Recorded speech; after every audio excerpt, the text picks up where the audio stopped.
Wall Street veteran Bernard Madoff has been arrested and charged with running a $50 billion Ponzi scheme.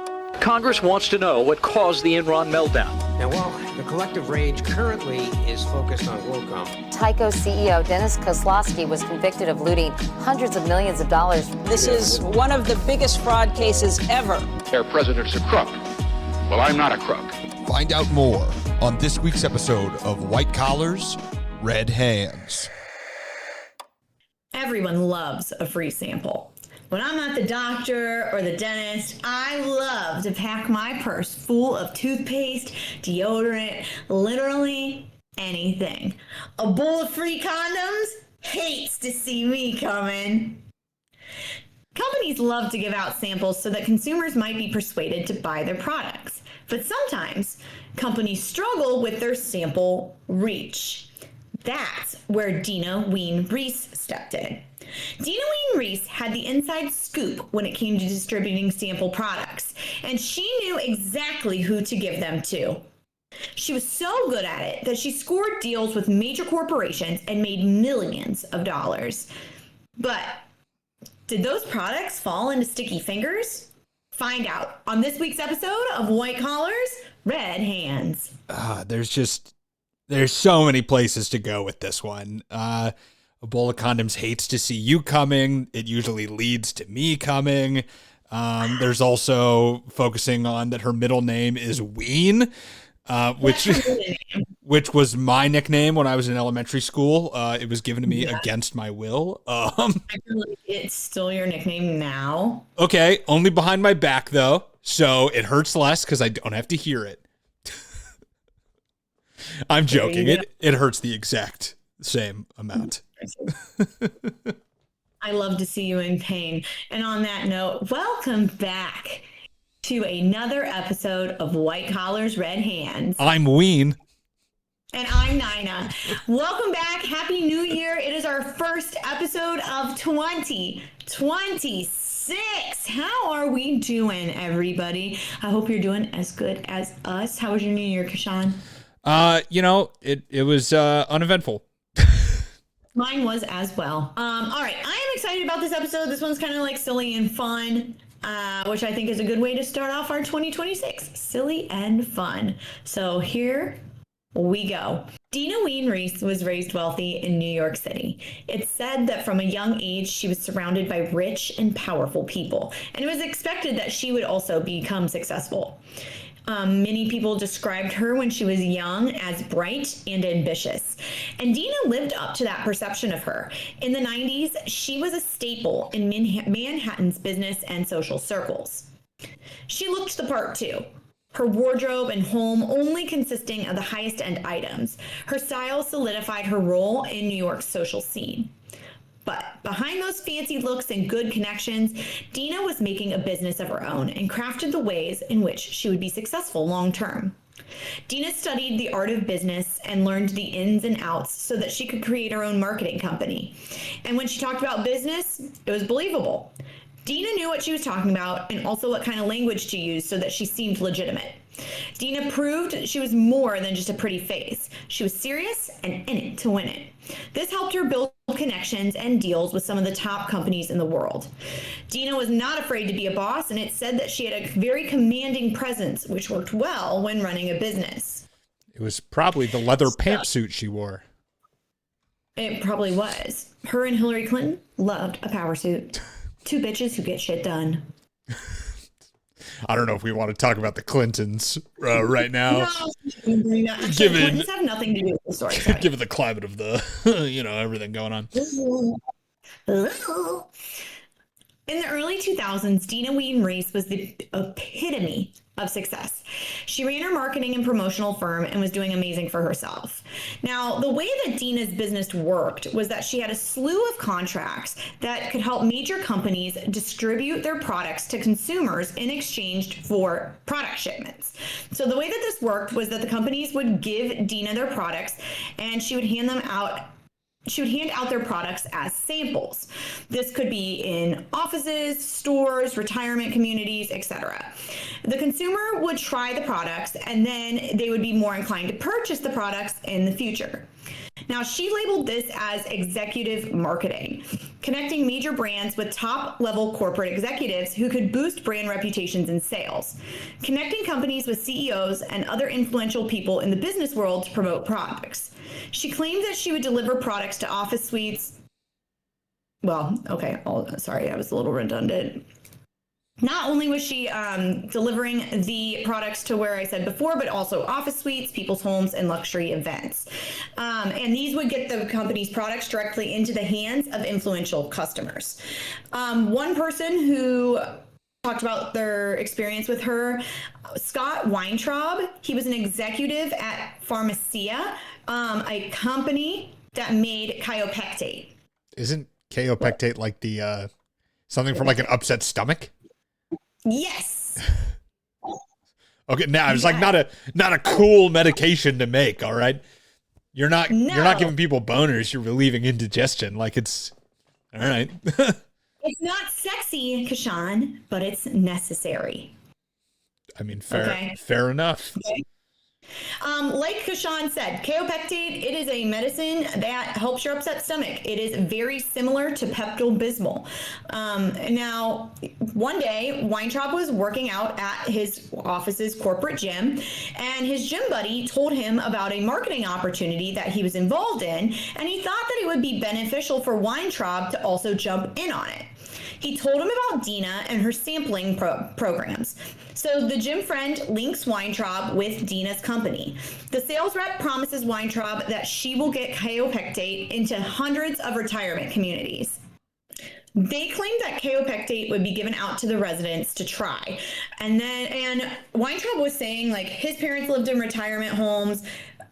This was not uncommon for people to receive items when they moved in, so this all checked out for him. And Dina Wein-Reiss's company claimed that chiropectate would then be put into the small convenience stores by the retirement communities, and that no other competitors would be put inside of those convenience stores. So if someone had an upset stomach and they went to buy Pepto-Bismol, it wouldn't be there. There would only be chiropectate for them to buy. For him, he was like, this sounds amazing. I'm going to make so much money off of this. You know, people try it. People move into the retirement community. They get a bottle of it. They're like, okay, fine. It helps my upset stomach. It helps my diarrhea. It helps my indigestion. And then one day they run out. They go to the store, and it's the only thing they can buy. So it's kind of like a win-win for him. If only it had been legitimate. Yeah, if only chiropectate had a song. Maybe they would have actually been around longer. I mean, I think they're still around, but who the hell buys chiropectate when Pepto-Bismol's right there? To be honest, I had never even heard of it until I started researching this episode. Exactly. Yeah. So, Dina was getting really big Dina was getting really big companies to buy into this, such as Procter & Gamble, Colgate, Palmolive, Unilever, and more. Products and companies that you and I know well and that are household names. Also, sidebar, we did do a episode about Procter & Gamble and about how shitty they are, so you should check it out because they're not good people. So word of mouth was a really big way that Dina would get people to get on board with her marketing schemes. You know, she had a lot of connections. Then, you know, we saw with Scott Weintraub that there was word of mouth with people to jump in on her company. So connections and word of mouth were not the only way that Dina recruited people for her scheme. She would also get companies by using call girls to call Fortune 500 companies. And they would make sure that they, whoever they called, they wouldn't exactly call the CEO. They would call somebody who was a couple steps down from the CEO. So they would still have the ability to make deals. So what Dina would do, or what the girls would do, is they would entice these people by saying that Dina was stepping down from her company. She was stepping down as CEO from her company to focus on philanthropy, and that they were looking for a new CEO. The people who they called, most of the time, they were like, you're crazy. No, I don't want to talk to you. But there are people who were enticed by this.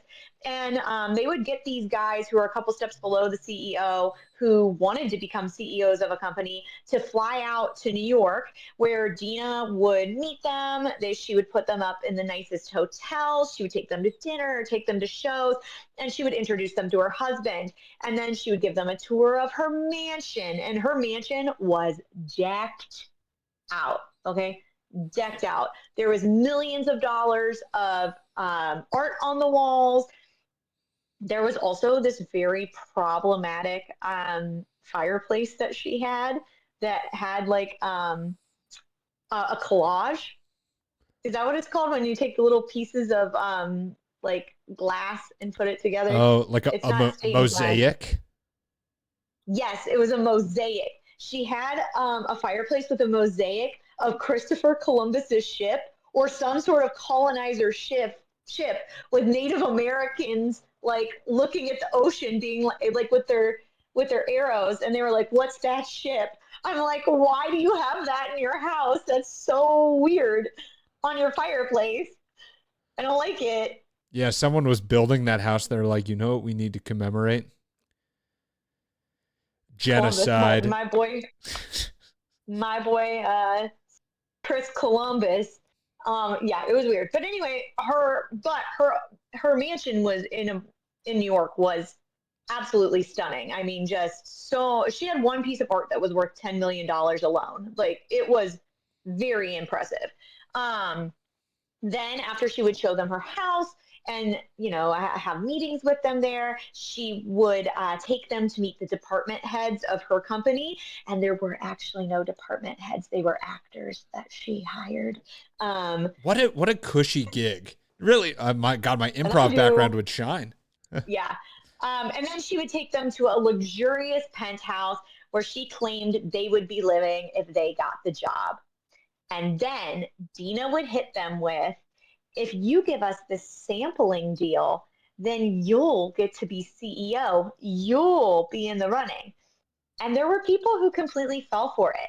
And if they were hesitant about making a deal, she would then take them to a store in New Jersey where where she would show them the store, and she's like, "Look, my products have premium shelf space. So if you get with me, your products will be on the premium shelf space. And then if you give me the deal, I'll make you CEO."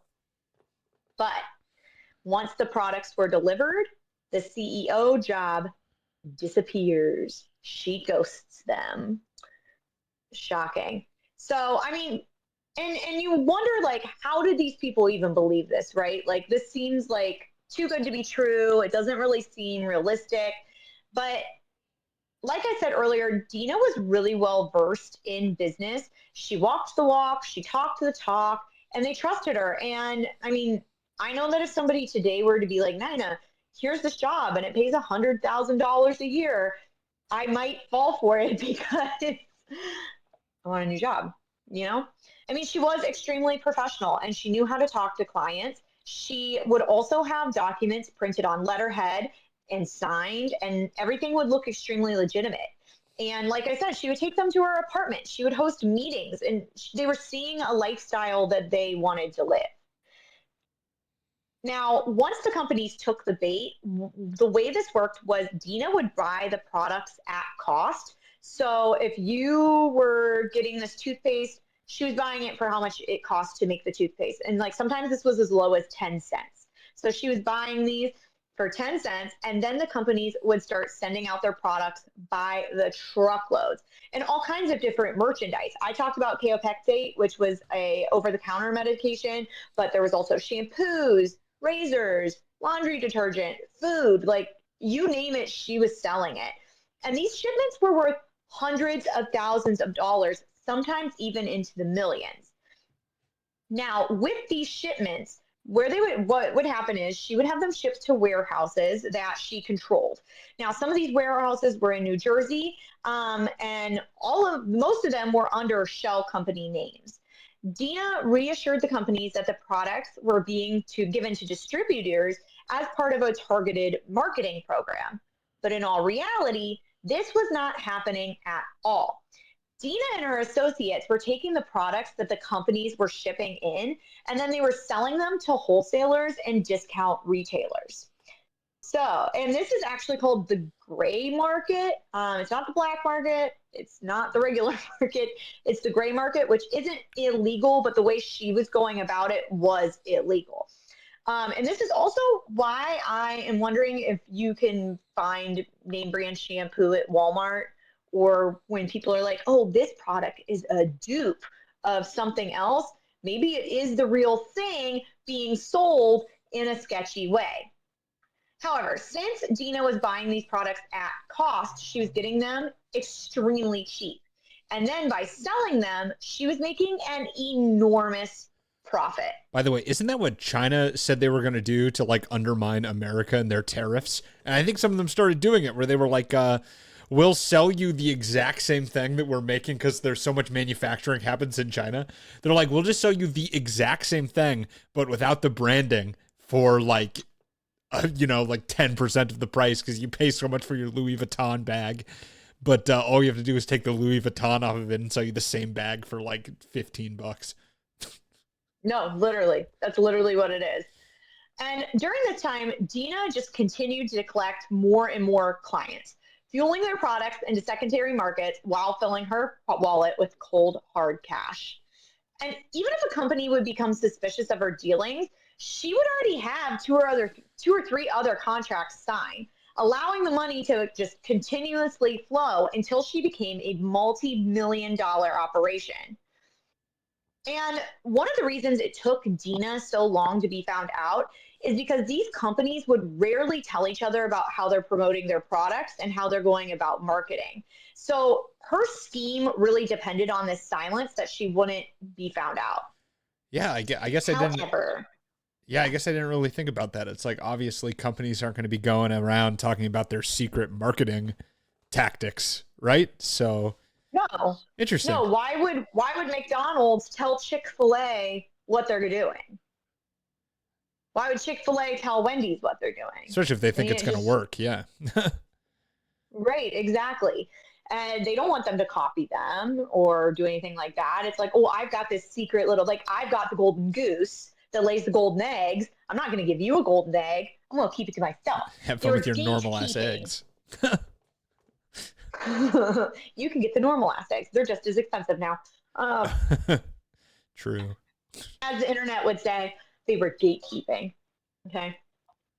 However, cracks began to form in the scheme. Companies were sometimes noticing that products were being placed in stores that they were not authorized to be in. And when companies asked Dina questions about how their products were doing or performing, she always had an answer at hand. She would often blame the third-party contractors or say that they were still collecting data and that's why they didn't know how their product was doing. She would also, like I said earlier, fabricate reports and documents to make it appear to be legitimate and assure the companies that they had nothing to worry about. I mean, honestly, if I got a document that had a letterhead, metrics, signatures, I would think that it was legit. Were they also paying her? Were they also paying her for her time? So are they like? No, I'm not 100. Like paying her as a consultant or top of this, or for like the marketing that she did? Because that would be insult to injury. They're like, okay, we'll take your product and resell it for a huge profit for us. Basically, steal your entire profit margin, and then also you're going to pay me to do it. I feel like they probably did. I feel like how else would you go and sell that you're a legitimate business person doing this if they don't pay you? How do you make money? Well, right. I know so that I'm not 100% clear on. That was not said in anything. Basically, it was saying that she was buying these products at cost. She was supposed to be promoting the products when really she was just stealing all the profit and not promoting the products at all. She wasn't. They were probably paying her in the hands of the people. Yeah. They had to have been paying her. They had to have been paying her because how else would she have been making money? Like she was definitely, I'm sure in the agreement, she was making a cut of whatever the like, you know, when she's like, oh, I'm going to put this in a prime, like when she showed them the store and she's like, this is like a prime section of the store where,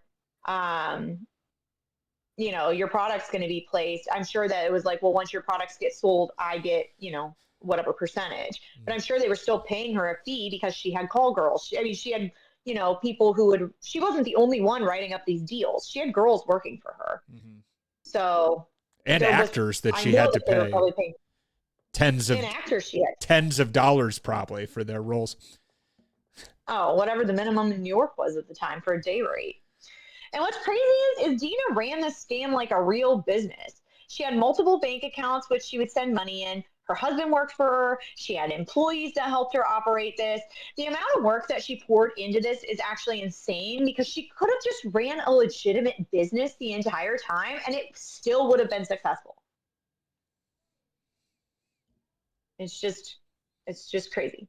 So in total, this scheme made Dina Wein Reiss rich. She defrauded 160 companies.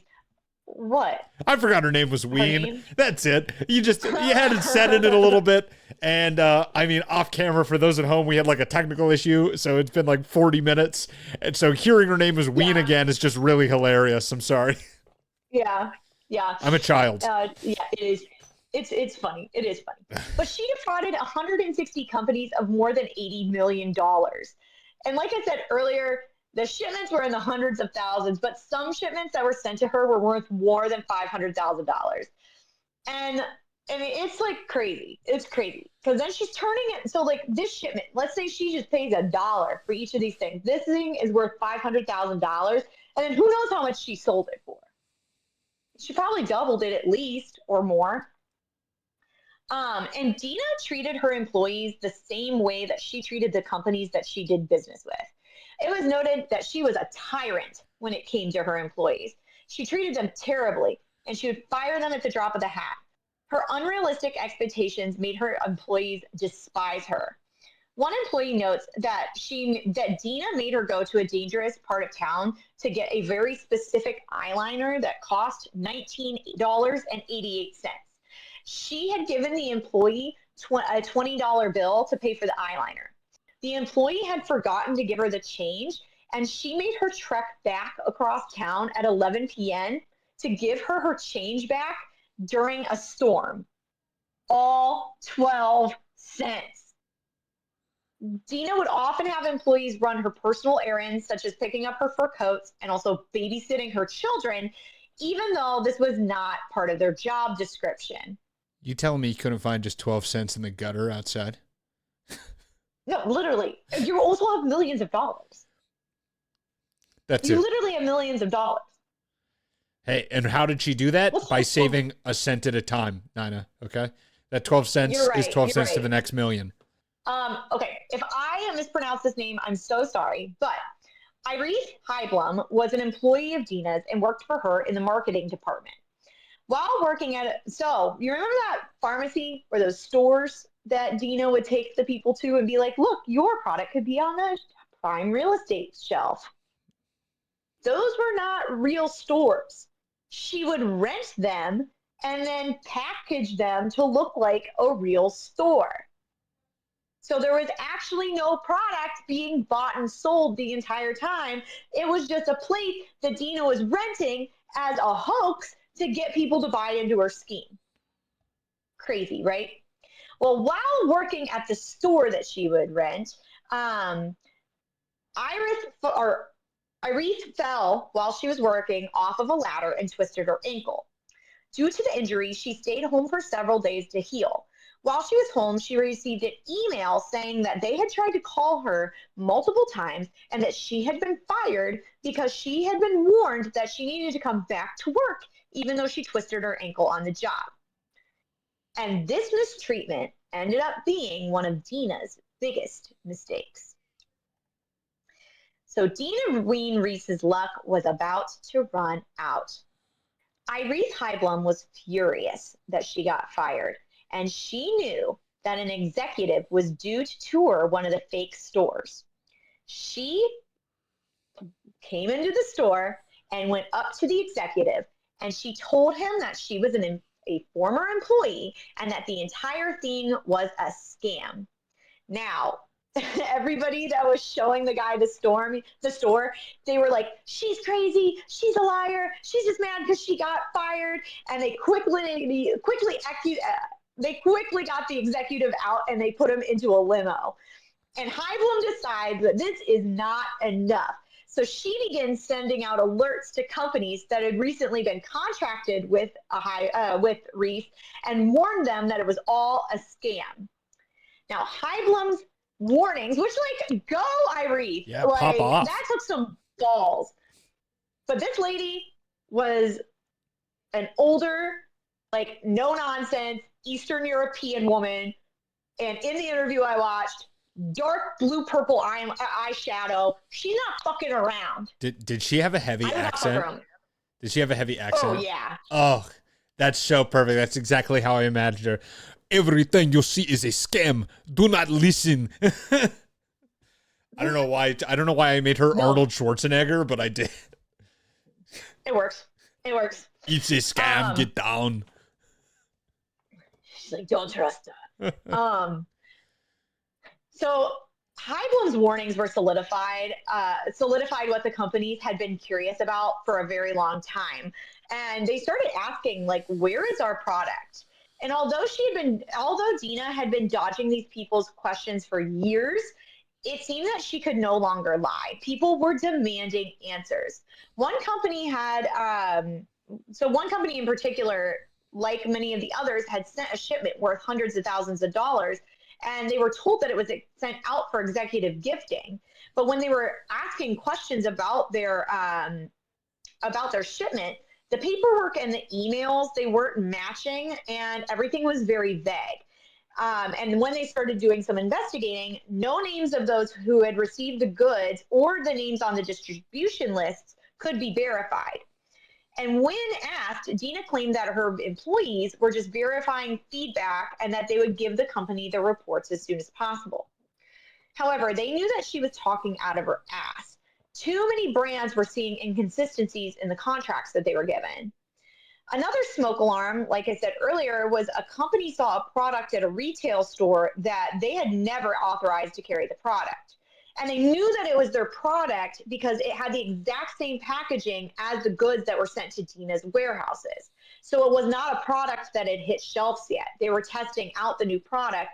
They knew that product wasn't in stores, and then they saw it in stores. So they were like, hold up, this isn't what's supposed to be happening. Word began to circle, and people began discussing what they were experiencing, and things finally started adding up. When companies started doing audits, it was found that the locations that their products were sent to either didn't exist or they were never sent their goods at all. This is when the lawsuits start piling up. These companies were demanding the truth from Dina about where their products were.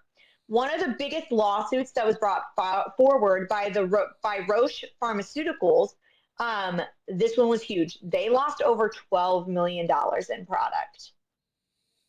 So this is where the FBI steps in, and they find out the truth that had been hidden all along. Like I said earlier, the goods were being redirected to third-party distributors, and the goods were being sold without consent. Now, when it came to the FBI interviewing people, this is where Dina, being a hag, bit her in the butt because she had very few on her side. And now, although she was poised and polished and, for a long time, people respected her in the business world, not very many people actually liked her. She didn't really have very many friends. So when the feds started interviewing people, they were more than happy to throw her under the bus. And no matter how much Dina tried to blame it on others, it was more than clear that she was the mastermind behind the entire fraud. They even found, when the FBI was looking into this, they found a network of shell companies that were linked back to Dina, all with legitimate sounding names. They also found marketing agencies, in this fake group of companies, it was marketing agencies, consulting firms, distribution networks, all to make this huge network in which she was associated with, but they were all lies. And in total, the FBI found 100 bank accounts and 228 shell companies that were associated with her name, which is crazy. But each time she would make a deal, she would make a new shell company to buy and sell the deal. So that's why there were so many. And this was to avoid follow-up. This feels like so much work. It's so much work. She would even put, so like, and then like this one that was so messed up, she put on a fake charity to hide her shipments. So one time she hosted this charity event in which she claimed that the goods were going to underprivileged children to teach them about entrepreneurship. But in reality, I knew exactly how you're going to feel. If you're just listening to the audio, because Sean rolled his eyes back so far into his head, I know he saw his skull. I knew as I was researching this, I was like, Sean is going to hate this. Underprivileged children do not need to learn about entrepreneurship. They need free lunches in schools. They need food at home. They need paths to higher education. They don't need to learn buzzwords. Jesus Christ. If you teach a man to fish, he'll never be hungry a day in his life. You teach an 8-year-old how to run a business, they'll never be hungry a day in their life. They'll have 7 bankruptcies by the time they're 23. Yeah, honestly. Yes. But these things never went to the underprivileged children trying to learn about entrepreneurship.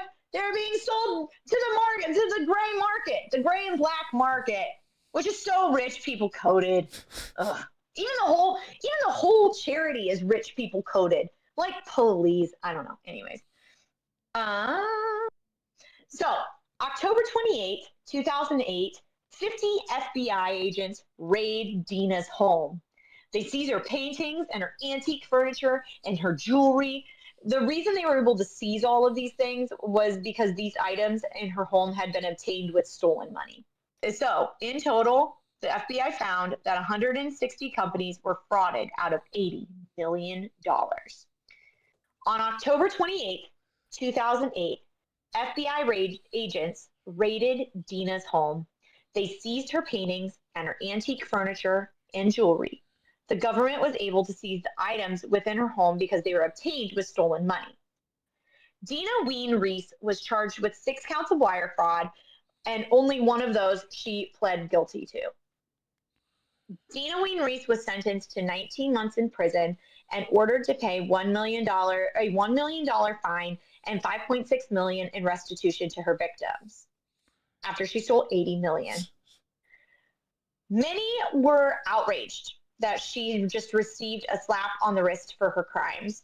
But Reiss Heiblohm says that a year and a half in prison would feel like a lifetime to Dina because she was so used to living a fancy lifestyle. And a lot of people would disagree, but Heiblohm feels like justice was served. She also didn't have any money stolen from her. She was just wrongfully fired.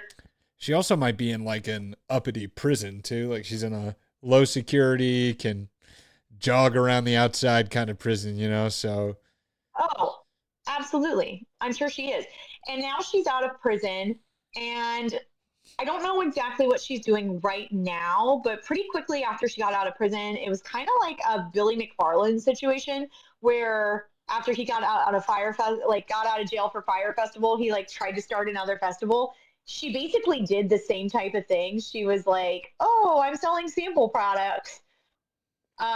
She didn't go to jail again, so I don't know what happened with that. It's a little inconclusive of what she's doing right this second. She is out of jail now, but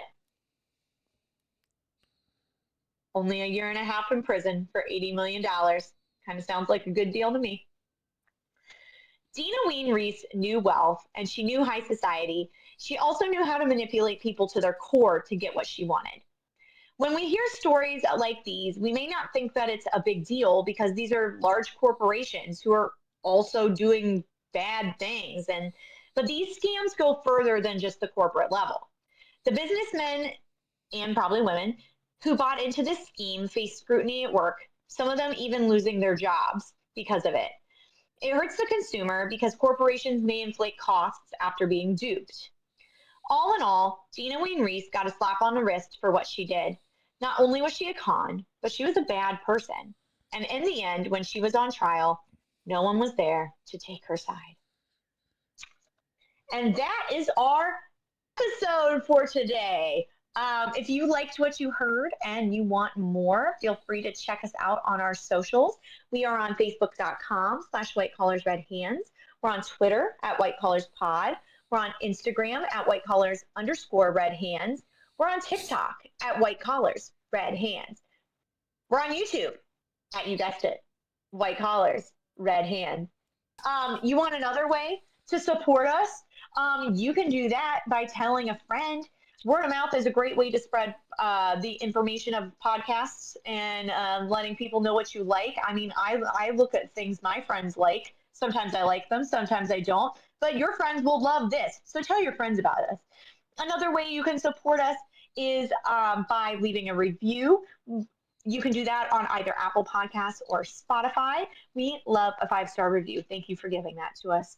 If you want an unfree way to support us, you can do so by buying merch. You can go to our website, whitecollarsredhands.com, click on the merch tab, and it'll take you over to Dashery or whatever it's called now, where you can get a hoodie, a t-shirt, etc. Okay? If you hear a white collar crime story and you're like, oh my God, Nina and Kashan should totally cover that, please feel free to send it our way. You can either email us at whitecollarsredhands@gmail.com or you can DM us on our social medias. We try to do one fan submitted episode every single season, and the next one could be yours. Okay, I think that's it. I think it is too. All right. Thank you so much for listening, and we'll see you next time on another episode of White Collars, Red Hands.